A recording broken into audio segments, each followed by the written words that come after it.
Hello friends, welcome to zoology Shiksha. आशा करती हूँ आप सब अच्छे होंगे। तो इस वीडियो में हम डिस्कस करेंगे टाइप ऑफ एंटीबॉडी के बारे में। तो जो एंटीबॉडी क्या करती हैं, हमारी इम्यूनिटी। तो जो एंटीबॉडी क्या है, जब हमारी बॉडी के अंदर कोई भी माइक्रो ऑर्गेनिज्म या फिर पैथोजन एंटर करती है तो उस पैथोजन को किल करने के लिए हमारी बॉडी या फिर हमारी जो इम्यूनिटी सेल क्या बनाती है, एंटीबॉडी की प्रोडक्शन करती है और वो एंटीबॉडी उस पैथोजन को किल कर देती है। तो जो एंटीबॉडी बनती है पैथोजन की अगेंस्ट में, mainly 5 type of antibody production होती है। तो अलग अलग एंटीजन के लिए अलग अलग एंटीबॉडी की प्रोडक्शन होती है। तो main 5 type of antibody production करती है हमारी जो इम्यूनिटी सेल। तो फर्स्ट जो एंटीबॉडी क्या है, आईजीजी एंटीबॉडी। तो आईजीजी एंटीबॉडी को गामा इम्यूनोग्लोब्यूलिन भी बोलते हैं। तो ये गामा इम्यूनोग्लोब्यूलिन या फिर आईजीजी एंटीबॉडी कैसे होती है, ये मोनोमेरिक होती है।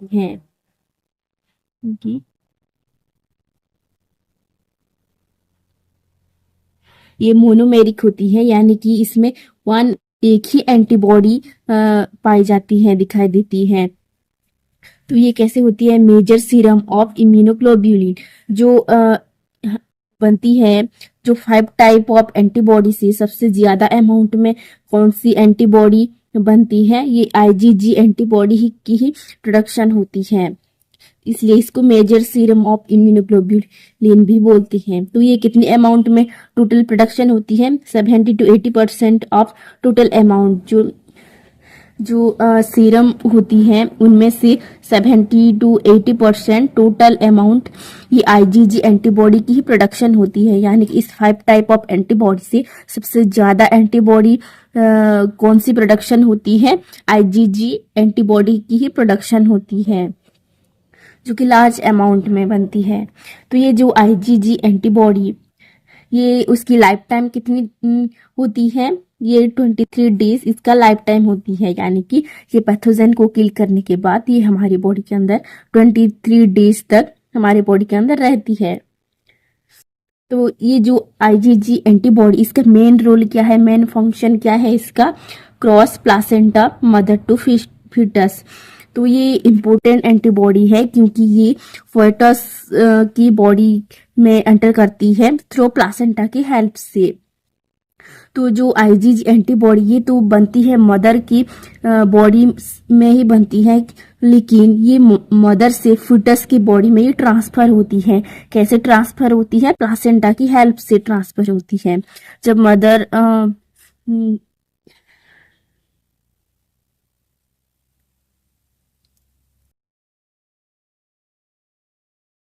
जब मदर के बॉडी में फीटस की डेवलपमेंट होती है तो उस टाइम जो मदर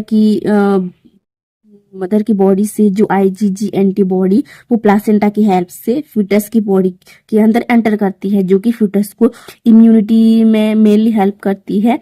और जब फीटस या फिर जो बार्थ करती है, तो बार्थ करने के बाद, जन्म होने के बाद जो उसकी बॉडी को कौन प्रोटेक्ट करती है कोई भी पैथोजन के अगेंस्ट में, ये आईजीजी एंटीबॉडी ही उसकी बॉडी को प्रोटेक्ट करती है और उसको कोई भी पैथोजन को एंटर करने नहीं देती। तो इसलिए आईजीजी एंटीबॉडी इंपॉर्टेंट एंटीबॉडी है, जो कि फीटस के बॉडी में ट्रांसफर होती है प्लासेंटा की हेल्प से।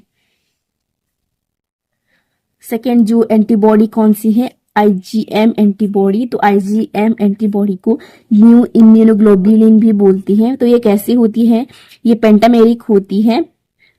या जो आईजीजी एंटीबॉडी ये मोनोमेरिक होती है, यानी कि इसमें एक ही एंटीबॉडी प्रेजेंट होती है और ये कितनी एंटीजन को बाइंड कर सकती है, ओनली 2 एंटीजन को बाइंड कर सकती है। लेकिन ये जो म्यू इम्यूनोग्लोब्यूलिन है ये पेंटामेरिक है, यानी कि इसमें 5 एंटीबॉडी प्रेजेंट होती है और ये 5 एंटीबॉडी कितनी एंटीजन को बाइंड कर सकती है, एक ही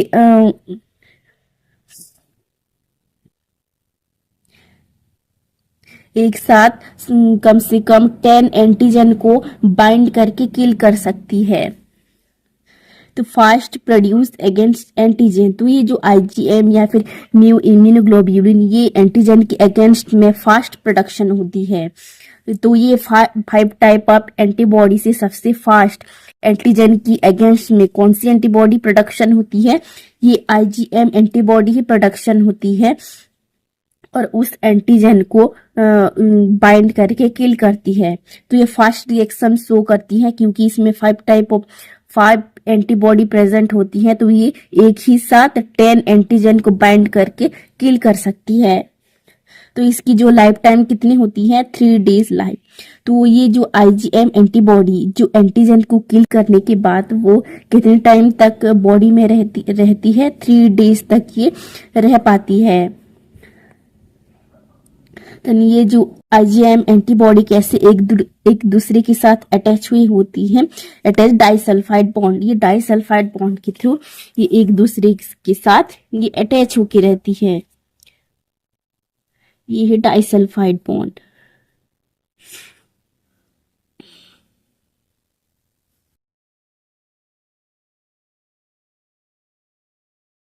सेकेंड थर्ड जो एंटीबॉडी कौन सी है? IgD antibody. तो आईजीडी एंटीबॉडी को डेल्टा इम्यूनोग्लोब्यूलिन भी बोलती है। तो ये कैसी होती है? ये मोनोमेरिक होती है, यानी कि इसमें एक ही एंटीबॉडी बनती है। तो इसकी जो लाइफ टाइम कैसी होती है? इसकी 3 डे लाइफ टाइम होती है। जैसे आईजीएम एंटीबॉडी का था, वो जो आईजीएम एंटीबॉडी जल्दी रिएक्शन शो करती है और जो एंटीजन के अगेंस्ट में जल्दी ही रिएक्शन शो करके एंटीजन को किल कर देती है और जल्दी ही उसकी लाइफ टाइम खत्म हो जाती है। वैसे ही आईजीडी एंटीबॉडी भी या फिर इम्यूनोग्लोब्यूलिन भी ये एंटीजन के अगेंस्ट में रिएक्शन शो करती है और ये 3 डेज इसका लाइफ टाइम होती है। जो एंटीजन को किल करने के बाद बॉडी के अंदर ओनली 3 डेज तक ये रहती है। Helps in immune system. तो ये मेनली इम्यूनिटी सिस्टम में हेल्प करती है। देन फोर्थ जो एंटीबॉडी कौन सी है? IgA antibody. तो आईजीए एंटीबॉडी को अल्फा इम्यूनोग्लोब्यूलिन भी बोलती है। तो ये कैसे होती है? ये डाइमेरिक होती है। डाइमेरिक यानी कि इसमें 2 एंटीबॉडी प्रेजेंट होती है। तो ये जो 2 एंटीबॉडी एक चेन के साथ कनेक्ट होके रहती है, तो इस चेन को क्या बोलती है? जे चेन बोलती है। तो जे चेन क्या करती है? ये 2 एंटीबॉडी को एक दूसरे के साथ अटैच करके रखती है। तो ये जो डाइमेरिक एंटीबॉडी होती है, ये कितनी एंटीजन को बाइंड कर सकती है? एक साथ 4 एंटीजन को बाइंड कर सकती है। तो ये जो आईजीए एंटीबॉडी मेनली कहाँ पे प्रेजेंट होती है? Present in secretion. तो जहाँ पे कोई चीज सिक्रेट हो रही है, सिक्रेशन हो रही है, वहां पे ये अल्फा इम्यूनोग्लोब्यूलिन प्रेजेंट होती है। जैसे कि कहाँ पे सिक्रेशन होती है हमारी बॉडी में? जैसे कि म्यूकस सिक्रेट होती है। म्यूकस कहाँ पे सिक्रेट होती है? स्किन में सिक्रेट होती है। देन नोज की जो इनर लाइनिंग में जो म्यूकस सिक्रेट होती है, वहां पे ये आईजीए एंटीबॉडी प्रेजेंट होती है। देन जो डाइजेस्टिव ट्रैक है, डाइजेस्टिव ट्रैक की जो इनर लाइनिंग है, वहां पे भी म्यूकस सिक्रेट होती है। देन सलेवा में भी ये आईजीए एंटीबॉडी प्रेजेंट होती है। और कहाँ पे प्रेजेंट होती है इसके अलावा? Almost found in cholesterol. जो कोलेस्ट्रॉल होती है वहां पे भी ये अल्फा इम्यूनोग्लोब्यूलिन प्रेजेंट होती है और ये वहां पे इम्यूनिटी डिफेंस में हेल्प करती है। कोई भी माइक्रो ऑर्गेनिज्म को किल कर देती है। जब हमारे बॉडी में एंटर करना चाहती है तो वो किल कर देती है। इसकी जो लाइफ टाइम कितनी होती है? 6 to 7 डेज इसका जो लाइफ टाइम होती है, यानी कि उस एंटीजन को किल करने के बाद वो 6 to 7 डेज तक हमारी बॉडी में सरवाइव कर सकती है। तो जो आईजीए एंटीबॉडी की बेस्ट एग्जाम्पल क्या है? Breast milk. जो फीमेल की जो ब्रेस्ट मिल्क होती है वहां पे ये आईजीए एंटीबॉडी प्रेजेंट होती है, जो कि सिक्रेशन में मेनली प्रेजेंट होती है। तो ये ब्रेस्ट मिल्क में प्रेजेंट होती है आईजीए एंटीबॉडी। तो ये जो आईजीए एंटीबॉडी ब्रेस्ट मिल्क के थ्रू जो चाइल्ड की बॉडी में ट्रांसफर होती है।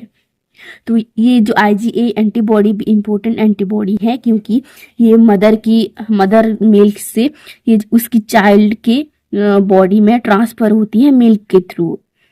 तो जो आईजीजी एंटीबॉडी और आईजीए एंटीबॉडी ये चाइल्ड में ट्रांसफर होती है, इसलिए ये इम्पोर्टेंट एंटीबॉडी है दोनों। जो आईजीजी एंटीबॉडी वो प्लासेंटा के थ्रू फीटस में ट्रांसफर होती है, और जो आईजीए एंटीबॉडी वो मदर की ब्रेस्ट मिल्क से उसकी चाइल्ड की बॉडी में ट्रांसफर होती है मिल्क के थ्रू। जो 5 नंबर पे एंटीबॉडी कौन सी है? IgE antibody. आईजीई एंटीबॉडी भी ये मोनोमेरिक होती है, यानी कि इसमें एक ही एंटीबॉडी पाई जाती है और ये 2 एंटीजन को एक साथ बाइंड कर सकती है। इसकी जो लाइफ टाइम कैसी होती है? 2 to 3 डे। इसकी लाइफ टाइम भी 2 to 3 डेज तक ये रहती है, सर्वाइव करती है एंटीजन को किल करने के बाद। तो ये काम क्या करती है? ये एलर्जिक रिएक्शन में एक्टिवेट होती है, बनती है एलर्जिक रिएक्शन। जब हमारी बॉडी में कोई भी एलर्जिक रिएक्शन होती है, जैसे कि हम कोई भी चीज़ खाते हैं, जैसे कि ब्रिंगल खाते हैं, ब्रिंगल खाने पर किसी को एलर्जी होती है, जैसे कि एलर्जी कैसे होती है? बॉडी में रेडनेस आ जाती है, स्वेलिंग आती है, पेन होती है, वो एलर्जिक रिएक्शन होती है, तभी ये आईजीई एंटीबॉडी बनती है। और जो एलर्जी में जो एंटीजन प्रेजेंट होती हैं, जो कि एलर्जी शो करती है, उस एंटीजन को ये बाइंड करके किल कर देती है और जो ज़्यादा एलर्जिक रिएक्शन को फैलने से रोकती है। तो ये एलर्जिक रिएक्शन में ही मेनली आईजीई एंटीबॉडी बनती है। तो ये मेन 5 टाइप ऑफ एंटीबॉडी हमारी बॉडी के अंदर बनती है और ये इम्यूनिटी सिस्टम में यानी कि डिफेंस में मेनली हेल्प करती है। अगर आपको ये वीडियो अच्छा लगा तो please like, share and subscribe जरूर करें। Thank you watching my video.